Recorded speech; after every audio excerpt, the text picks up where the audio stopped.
अस्सलाम वालेकुम। तो बहुत बहुत शुक्रिया आपका इन क्लासेस को जॉइन करने के लिए। सबसे पहली बात मैं आपको ये बताना चाहूँगा कि जो बैकग्राउंड में नॉइस आ रही होगी फ़िलहाल, ये आनी बंद हो जाएगी कुछ टाइम बाद। आई मीन लाइक मैं एक माइक ख़रीदूँगा जो कि बैकग्राउंड नॉइसेस को ख़त्म कर देगा। अब बात आते हैं हमारी पहली क्लासेस पे।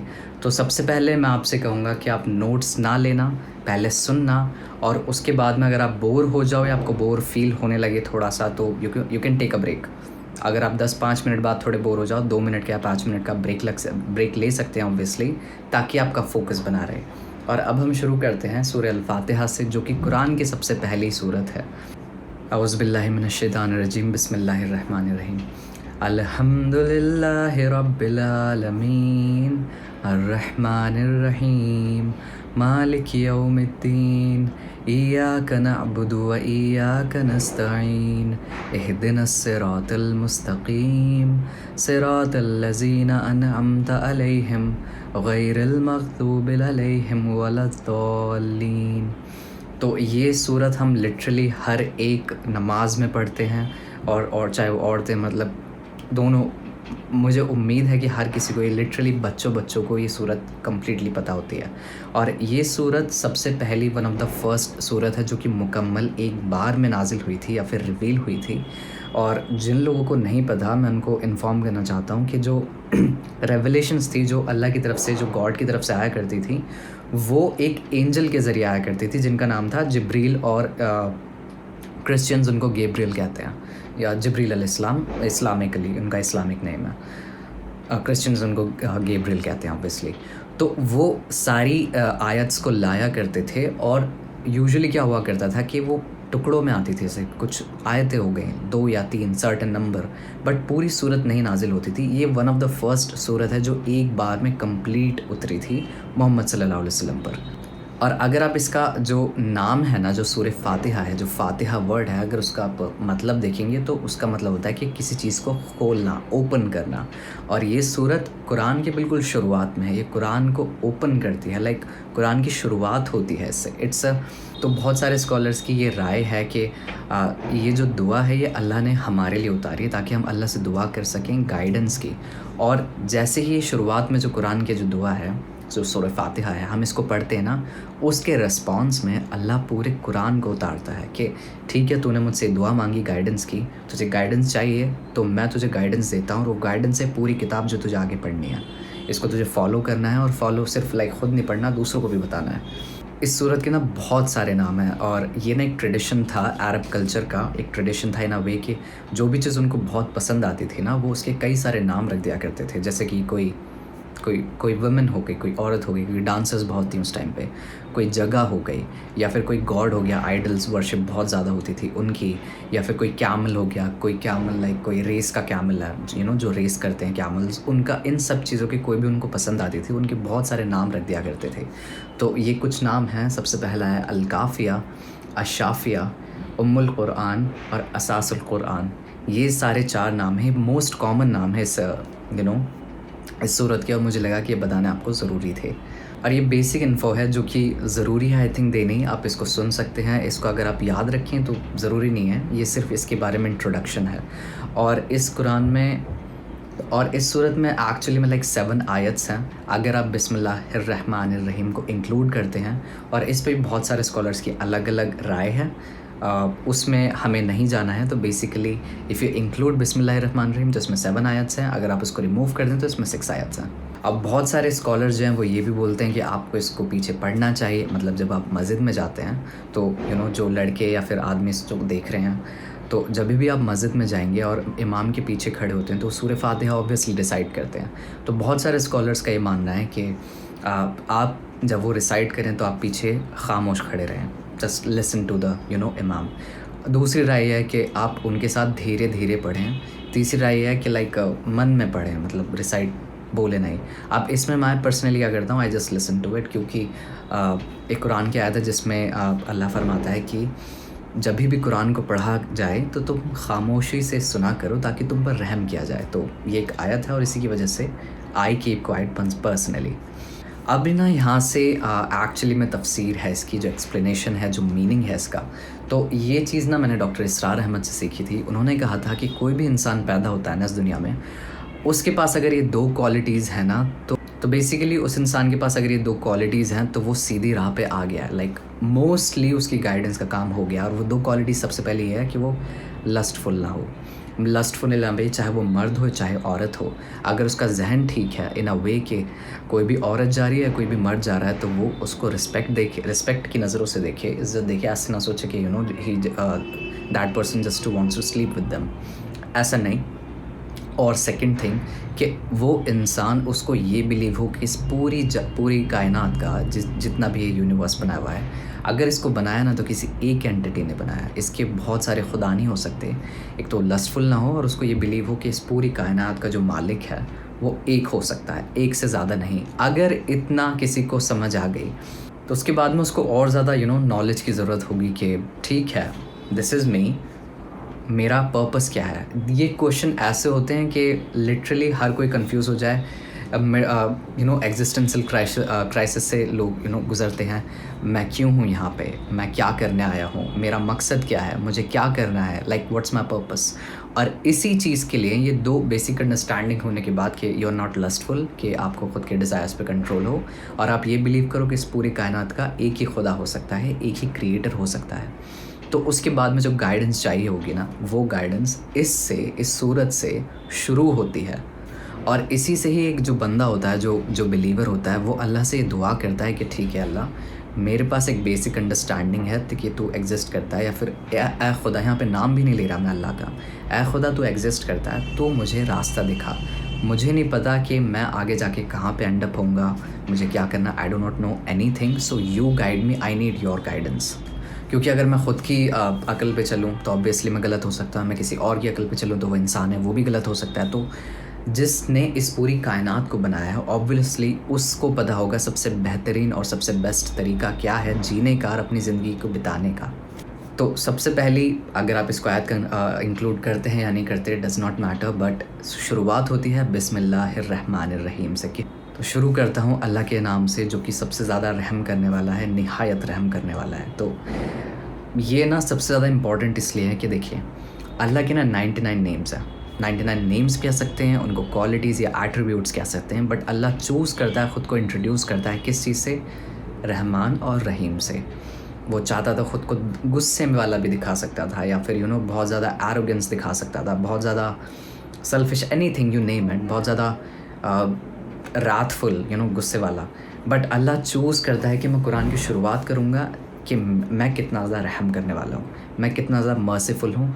और इवन दो मैं इतना ज़्यादा पावरफुल हूँ, मैं कुछ like I can do anything, but I still choose to be merciful to you. जो भी इस वीडियो को देख रहा है, या मैं या कोई भी इंसान, चाहे वो एथियस्ट ही क्यों ना हो, अल्लाह सबके लिए बराबर है।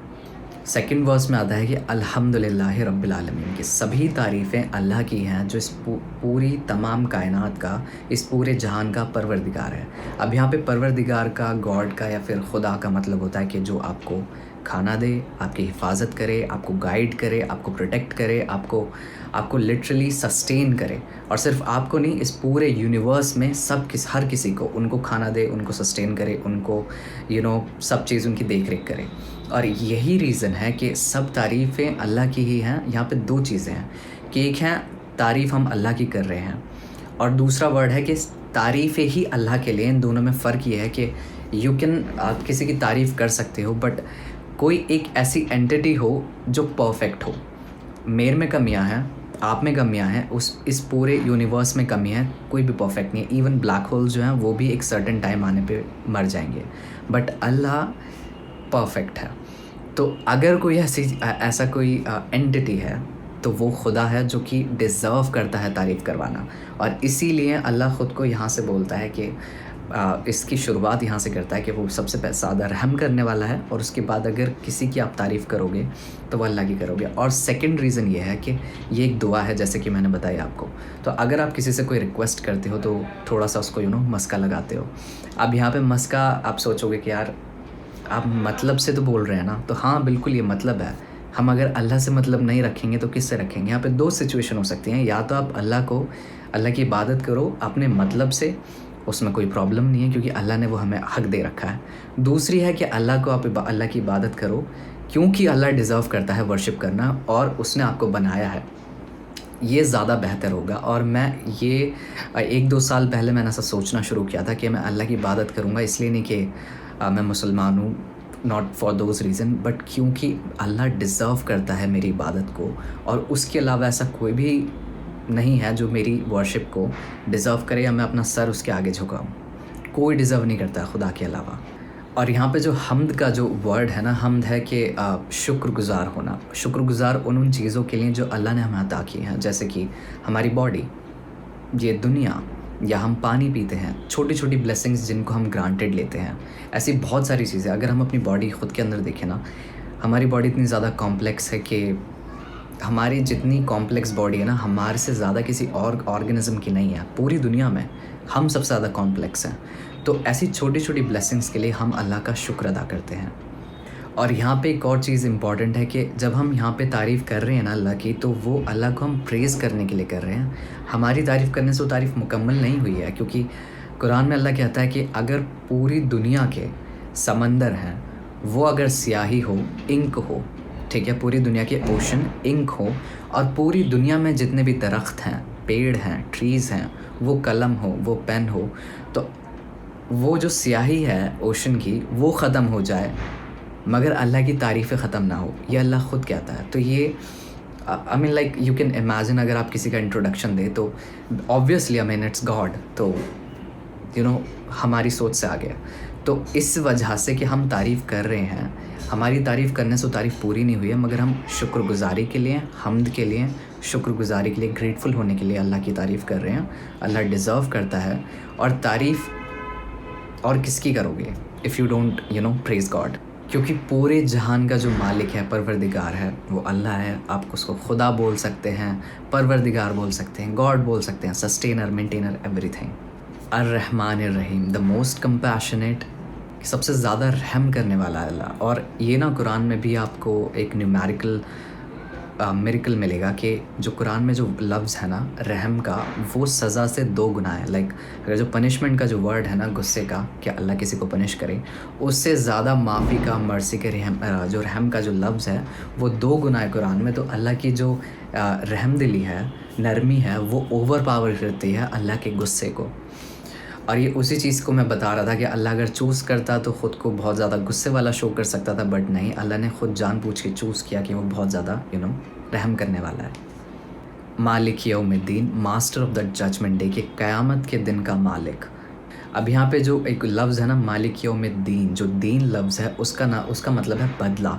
और बदला किस चीज़ का? बदला उन चीज़ों का जो हमने यहाँ पे की। लेट्स से मैं हूँ, कल मैं मर जाऊँ, तो मैंने जो यहाँ पे किया, चाहे मैंने अच्छे काम किए हों, चाहे मैंने बुरे काम किए हो, तो वो उस बदले का मालिक है कि अल्लाह बदला देगा। अल्लाह हमको वो बदला देगा जो हमने इस दुनिया में किए हैं। आप इसको कर्मा भी बोल सकते हैं, आप इसको अटोनमेंट फॉर योर सिंस, कुछ भी, you can call it anything, but this is ये अल्लाह हमें जज करेगा हमारे अमालों के बेसिस पे कि जो हमने किए हैं इस दुनिया में। और अल्लाह ये कुरान में भी एक आयत है जो कि मुझे बहुत पसंद आती है कि ए ईमान वालो अपने आप को संभाले रखो। अगर तुम दीन पर हो तो कोई भी गुमराह तुम्हें तुम्हारे रास्ते से हटा नहीं सकता।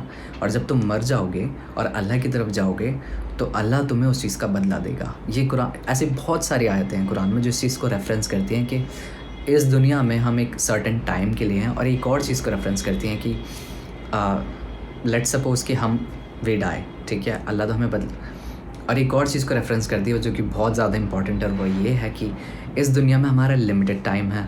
तो चाहे अगर हमें बहुत ज़्यादा खुशी मिले तो हम प्राइडफुल ना हो, तकब्बुर ना करें, दूसरे को नीचा ना दिखाएं, या खुद दूसरे को नीचा ना समझें हमसे, क्योंकि हमारी जो खुशी है, हमें जो अल्लाह ने एलिवेट किया है, हमें जो इतनी प्रोग्रेस दिया, वो अल्लाह की तरफ से, और वो टेम्पररी है, पहली चीज़। सेकेंडरी, जो अल्लाह की तरफ से जो परेशानियाँ आती है ना, वो भी टेम्पररी हैं, वो भी हमेशा नहीं रहती। तो जो भी हम काम करेंगे यहाँ पे, अल्लाह हमें उसका बदला तो देगा ही, मगर ये इस चीज़ को भी डायरेक्ट करता है कि इसमें एक सुकून है कि आप एक सर्टेन टाइम के बाद ना बोर होने लगोगे अपनी लाइफ से। तो इसलिए एक उसमें एंड भी दे दिया है, ठीक है, 70-80 साल में यू विल बी डेड। अब यहाँ पे एक और चीज़ इंपॉर्टेंट है कि बहुत से लोग ना सैडिस्टिक होते हैं। सैडिस्टिक किस तरह से कि ये दुनिया बहुत ज़्यादा क्रूअल है, अगर गॉड है और वो बहुत मर्सीफुल है, तो वो अलाउ क्यों करता है बच्चों को मरने के लिए, या फिर दुनिया में बहुत सारी मौतें क्यों होती हैं? तो वही चीज़ ना अल्लाह उसका बदला देगा इन अ वे कि अल्लाह ने ईवल को इस दुनिया में नहीं रखा, अल्लाह ने ईवल की पॉसिबिलिटी को दुनिया में रखा है। दोनों चीज़ों में फ़र्क है कि अल्लाह ने हमें चॉइस दी है कि हम चाहे तो अच्छे रह सकते हैं, चाहे तो हम ईवल बन सकते हैं। तो जो इंसान ईवल बनेगा ना, उसने खुद चूज़ किया ईवल बनना, तो अल्लाह उसको सज़ा तो देगा ही, बट जिस पे वो जुल्म कर रहा है ना, अल्लाह उसके गुनाहों को भी माफ़ करता है। और जो सज़ा दे रहा है, मतलब जो किसी को ऑप्रेस कर रहा है, अल्लाह उसके गुनाहों को तो बढ़ाता ही है, उसको अज़ाब तो मिलेगा ही मिलेगा, बट उसके गुनाह और बढ़ रहे हैं। इट्स लाइक जो ऑप्रेस हो रहा है वो आफ्टर लाइफ में एलिवेट होगा, और जो ऑप्रेस कर रहा है वो आफ्टर लाइफ में नीचे गिरेगा। और यही रीज़न है कि जो अल्लाह कहता है कि मैं हूँ क़यामत के दिन का मालिक, मैं आखिरत में जस्ट रहूँगा, मेरे सामने कोई ब्राइब नहीं दे पाएगा, कोई किसी की वकालत या फिर जुडिशरी क्या बोलते हैं उसको, आई फॉरगॉट द वर्ड, के कोई किसी की गवाही नहीं देगा, कोई किसी की सिफारिश या फिर आई फॉरगॉट द वर्ड, कोई किसी का सजेस्ट नहीं करेगा कि इसको छोड़ दो, ये बहुत अच्छा इंसान है। नहीं, हर कोई अपने लिए अकाउंटेबल होगा। यहाँ तक कि प्रॉफिट्स भी हैं, वो भी ख़ुद के लिए अकाउंटेबल होंगे, सिवाय मोहम्मद सल्लल्लाहु अलैहि वसल्लम के, क्योंकि वो एक अकेले प्रॉफिट या फिर पूरी कायनात में अकेले इंसान हैं जिनके गुनाह ऑलरेडी बख्शे हुए हैं। तो जितने भी मोहम्मद सल्लल्लाहु अलैहि वसल्लम से हट के जो प्रॉफिट्स हैं, उनको नहीं बचाया जाएगा। Like I am really sorry, ये नहीं था मेरा मतलब, कि उनका भी टेस्ट लिया जाएगा। वो ख़ुद भी डरे हुए होंगे, मोहम्मद सल्लल्लाहु अलैहि वसल्लम के जो हट के जो प्रॉफिट्स होंगे, ईसा अलैहिस्सलाम जिनको जीसस कहते हैं, मूसा अलैहिस्सलाम, मोसेस इन अरबिक, सोलोमन, सुलेमान अलैहिस्सलाम, जेकब, याकूब अलैहिस्सलाम, जोसेफ, यूसुफ, जितने भी प्रॉफिट्स हैं, ये सब डरे हुए होंगे और अल्लाह से, मगर मोहम्मद सल्लल्लाहु अलैहि वसल्लम नहीं डरे हुए होंगे, क्योंकि उनके गुनाहों को माफ़ कर दिया गया ऑलरेडी, और वो हमारी शिफात करेंगे कि जो मेरी उम्मत है, पहले आप उनको बख्श दो। अल्लाह से वो रिक्वेस्ट करेंगे आखिरत में, इय्याक नअबुदु व इय्याक नस्तईन, के ए परवरदिगार, हम सिर्फ़ तेरी ही इबादत करते हैं और तुझी से मदद मांगते हैं। कि हम अब यहाँ पे मैंने आपको बताया था कि अल्लाह के सिवा कोई और ख़ुदा नहीं है, तो अगर कोई और ख़ुदा नहीं है तो डिज़र्व कौन करता है इबादत करने को, कि वर्शिप होना कौन डिज़र्व करता है? जो एक्चुअली में जो कोई एक खुदा होगा वही तो करेगा ना। तो इसलिए यहाँ पे जो बिलीवर्स हैं वो कह रहे हैं कि हम किसी की इबादत नहीं करते सिवाय तुझके। तो ये तौहीद को, अल्लाह की वननेस को डिस्क्राइब करता है कि हम अल्लाह की तौहीद पे बिलीव कर रहे हैं। और सेकंड चीज़ के, अगर हम मदद भी मांगते हैं ना, तो वो हम तुझसे मांगते हैं, क्योंकि अगर हमारी कोई एक्चुअली में मदद कर सकता है तो वो तू ही है। ठीक है, हम किसी पे रिलाई कर सकते हैं, कोई इंसान है, हम किसी पे डिपेंड हो सकते हैं, but what if that person fails us? क्योंकि बहुत सी बार ऐसा भी होता है कि अल्लाह किसी को ज़रिया बना के आपकी मदद करने के लिए भेजता है। लेट्स सपोज़ कि मैं हूँ, मेरे पास जो भी अभी कुछ है, ये कॉन्सेप्ट बहुत सिंपल सा है, मेरे पास अभी जो भी कुछ है वो मैंने मेहनत से कमाया है, right? But then I can say कि मेरी बॉडी जो जिससे मैंने मेहनत करी, वो किसने दी? खुदा ने। ठीक है, देन आई कैन से कि ठीक है, मैंने बहुत ज़्यादा मेहनत कर ली है, बट मेरी कॉन्शियसनेस, जो मैंने दिमाग मारा, वो तो मेरा है नहीं, वो भी आपका नहीं है, वो भी अल्लाह की तरफ से ही दिया हुआ है। इट्स लाइक कि आप किसी को कोई मशीन बोरो करने के लिए दे दो, मेहनत उस चीज़ से वो खुद कर रहा है, बट वो मशीन आपने बोरो करके दी है उसको। This is that same thing, कि ये बॉडी और एक कॉन्शियसनेस है, ये अल्लाह ने हमें दी है, और इट्स अप टू अस कि हम उसको किस तरह से यूज़ करते हैं। और यहाँ तक कि हदीसों में ये भी आता है कि अगर आप अल्लाह से मदद मांगे ना, इसमें सिर्फ मदद वाली बात नहीं है, कि इसमें कोई छोटी सी भी चीज़ चाहिए होगी ना, आपको शूज़ बाय करने हैं, आपको कुछ ख़रीदना है, कुछ भी, anything you ask it from Allah. और इसमें अल्लाह ऐसा नहीं है कि लाइक यार कितना फालतू इंसान है, इसको हर चीज़ मुझसे आती है। अल्लाह ऐसा बिल्कुल नहीं सोचता, इनफैक्ट ऑपोजिट है। अल्लाह बहुत खुश होता है कि इंसान मुझ पे रिलाई कर रहा है, और किसी पे रिलाई नहीं कर रहा, बट मुझ पे रिलाई कर रहा है। इहदिनस सिरातल मुस्तकीम। अब ना यहाँ से ये सूरत जो है, सूरह अल-फातिहा, ये थोड़ी ना डिस्ट्रीब्यूट हो जाती है। तो पहले पार्ट में हम अल्लाह की तारीफ़ें बयान कर रहे थे, उसके एट्रीब्यूट्स को बयान कर रहे थे, उसको डिस्क्राइब कर रहे थे और उससे रिक्वेस्ट कर रहे थे। बट ये वाला जो पार्ट है ना, जो यहाँ से अगला है,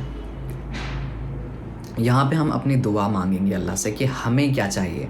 हमने पहले किसी की तारीफ़ की और उसके बाद उससे रिक्वेस्ट की कि मुझे ये चाहिए, तो ये बिल्कुल सेम कॉन्सेप्ट है। इहदिनस सिरातल मुस्तकीम, के हमें सीधे रास्ते पर चला। अब जो कोई भी, मैंने आपको बताया था कि कोई भी इंसान हो, अगर उसको बेसिक नॉलेज है सेल्फ़ की, ख़ुद को वो अपने लस्ट से, अपने डिज़ायर से अफेक्टेड नहीं है, और वो ये बिलीव करता है कि दुनिया में एक खुदा है, तो उसको आगे और जाना पड़ेगा। तो यहाँ से हम आगे की गाइडेंस मांग रहे हैं अल्लाह से कि ठीक है, मुझे बेसिक अंडरस्टैंडिंग तो हो गई है, बट मुझे और ज़्यादा ज़िंदगी को अपनी इम्प्रूव करना है, तो वो मैं कैसे करूँ। तो यहाँ पे हम अल्लाह से वो दुआ मांग रहे हैं कि हमें तो सीधे रास्ते चला। और यहाँ पे जो सीधा रास्ता है ना, वो रास्ता अल्लाह की तरफ लेके जाता है, बुरी बातों से बचाता है, जो सिनफुल चीज़ें हैं या किसी दूसरे को हार्म करना है, जो मतलबी सेल्फिश बातें हैं, उनसे आपको प्रोटेक्ट करेगा ये रास्ता। और ये रास्ता बिल्कुल यहाँ पे जो सीधा रास्ता है ना कि like you will not be diverted, कि इधर उधर नहीं घूमोगे, सीधे जाओगे। और सीधे कौन है? सामने आपके अल्लाह है, या फिर सामने आपकी मौत है और उस मौत के बाद में आखिरत है। और सेकंड चीज़ कि दुनिया में ना बहुत सारी फ़िलासफ़ीज़ हैं।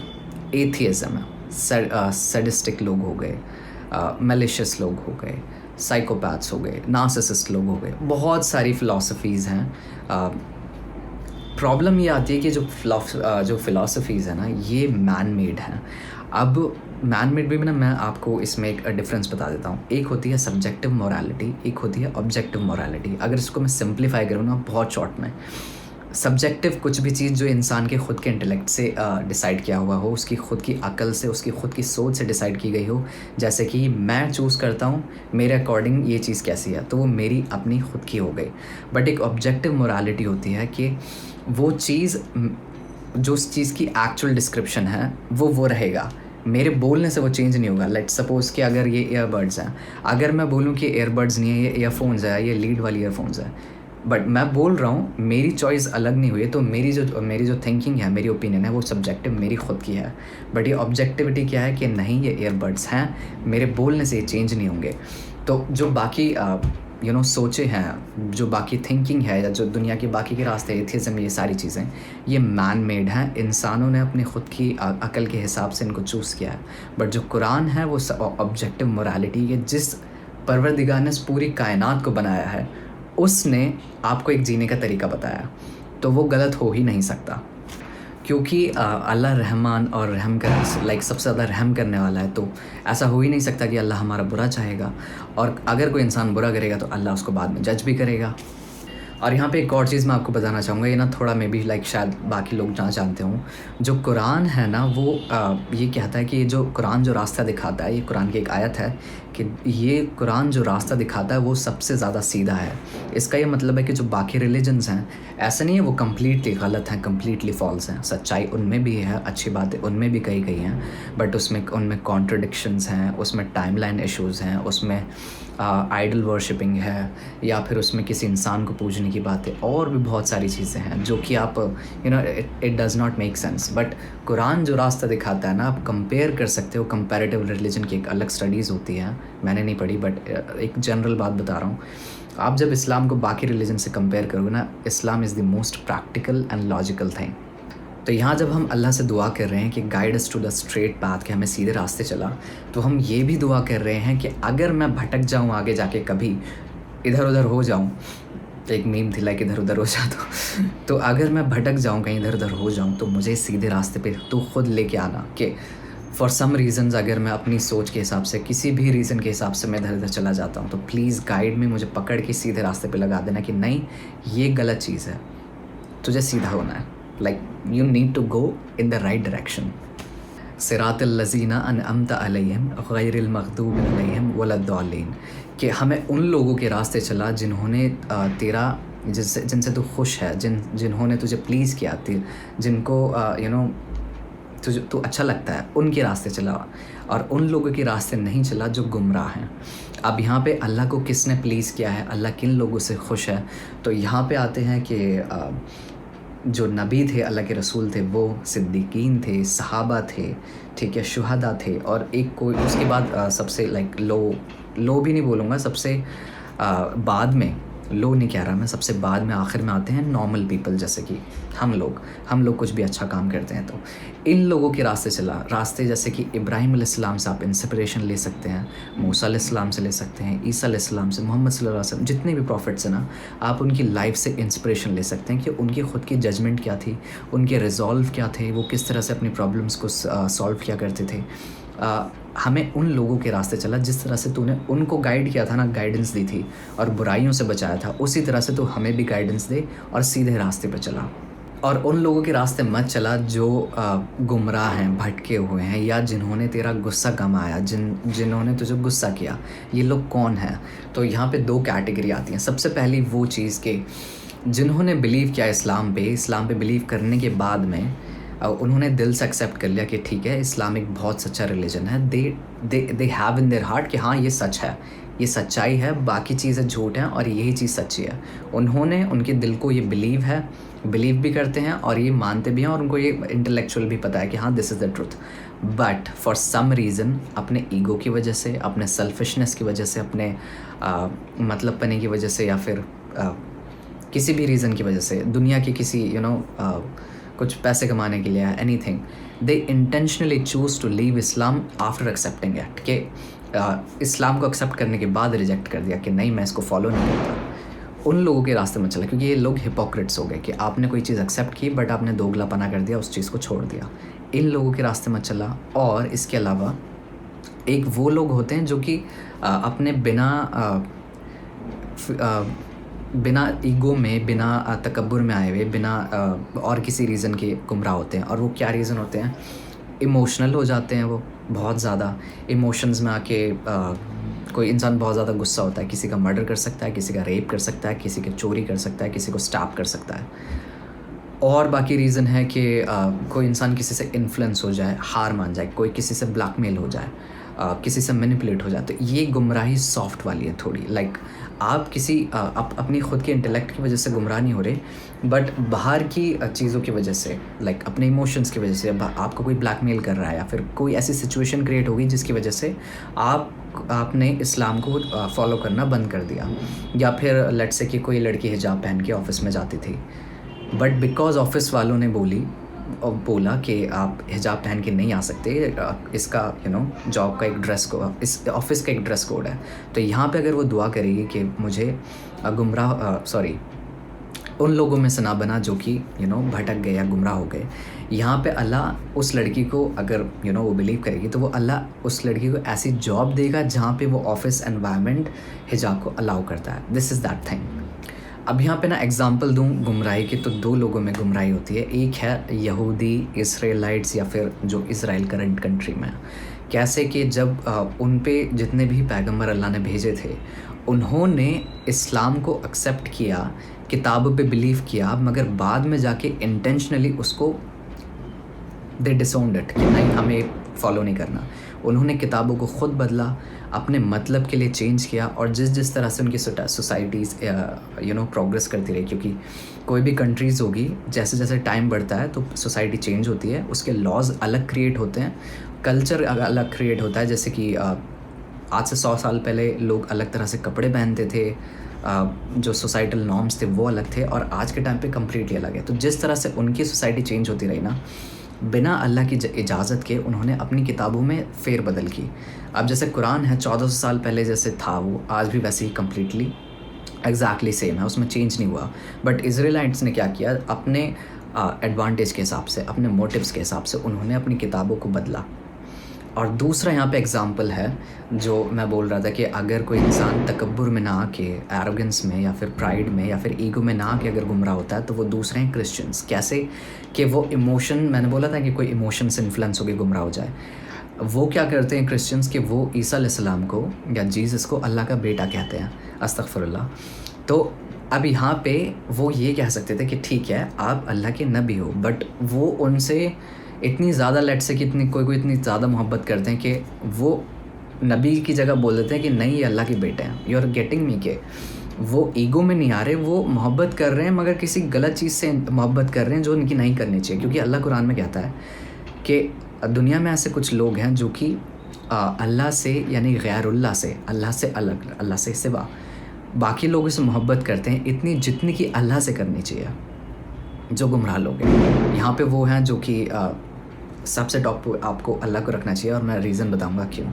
कि जो भी क्रिश्चियंस हैं वो ये बिलीव करते हैं कि लाइक प्रॉफिट को, वो ये बिलीव करते हैं कि जो जीसस हैं वो अल्लाह के बेटे हैं। अब यहाँ पे उन्होंने शिर्क कमिट कर दिया, उन्होंने जीसस को लाइक साथ में खड़ा कर दिया, और वो दोनों को बराबर वर्शिप कर रहे हैं। बट एक्चुअली में क्या है कि जो ईसा अलैहिस्सलाम थे वो ख़ुद एक प्रॉफिट थे, और बाइबल में कहीं भी मेंशन नहीं है कि लाइक ही वाज गॉड और एनीथिंग। अगर कहीं पे मेंशन भी है तो इट्स दैट मैनिपुलेटेड थिंग कि उनको लिखा गया, उनको बदला गया, अपने जैसे तौरात को बदला था, ऐसे ईसाइयों ने बाइबल को भी चेंज किया है। आई गेस 72 या 70 प्लस वर्जन्स है बाइबल के जो अलग अलग टाइम पे चेंज हुए हैं। राजाओं ने भी बाइबल लिखी हैं, बहुत सारे ऐसे लोग हैं पेजेंट्स या नॉर्मल जो इंसान होते हैं उन्होंने भी बाइबल लिखी हैं, तो उसमें कोई कंसिस्टेंसी नहीं है, ठीक है। तो द पॉइंट इज़ कि वो इन्फ्लुएंस आ गए अपने इमोशंस की वजह से, या फिर कि किसी उन्होंने प्रॉफिट से इतनी मोहब्बत कर ली कि उन्होंने उनको खुदा के बराबर खड़ा कर दिया, अस्तगफिरुल्लाह। तो ऐसी गुमराही से बचा कि हमारी खुद की इंटेलेक्चुअल गुमराही के लाइक ईगो में आ जाना, प्राइडफुल हो जाना, सेल्फिश हो जाना, इससे भी बचा। ऐसी सिचुएशंस अगर इमोशंस हो जाना या कोई ऐसी सिचुएशन क्रिएट हो जाना या कोई हमें ब्लैकमेल ना करे, ऐसी गुमराहियों से भी बचा।